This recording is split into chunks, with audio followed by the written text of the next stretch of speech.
شریف فاتح فاؤنڈیشن کا free medical camp. ہمارے نمائندے قاری سمیع اللہ فاروقی کی رپورٹ کے مطابق اس شریف کے نمائی علاقے رتن نہر والی بستی عبداللہ خان بنگلہ میں فاتح فاؤنڈیشن اور فتح ہیلتھ سروس کے زیر اہتمام سیلاب متاثرین کے لیے ایک روزہ فری میڈیکل کیمپ کا انعقاد کیا گیا۔ کیمپ میں ماہر ڈاکٹروں، پیرامیڈیکل سٹاف اور رضاکاروں کی ٹیم نے تقریباً 250 مریضوں کا مفت طبی معائنہ کیا اور انہیں ادویات فراہم کی۔ کیمپ میں خواتین، بچوں اور بزرگوں کی بڑی تعداد نے شرکت کی، جہاں جدید طبی آلات کے ذریعے چیک اپ اور مشورے دیے گئے۔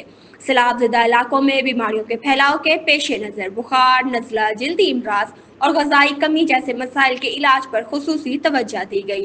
علاقہ مکینوں نے فاتح فاؤنڈیشن کے خدمات کو سراہتے ہوئے کہا کہ ایسے فلاحی اقدامات سے متاثرین کو نہ صرف ریلیف ملتا ہے بلکہ ان کے حوصلے بھی بلند ہوتے ہیں۔ فاتح فاؤنڈیشن کے ترجمان کے مطابق تنظیم کا مقصد پسماندہ اور افراد زدہ علاقوں میں صحت و تعلیم کے میدان میں عملی خدمات فراہم کرنا ہے۔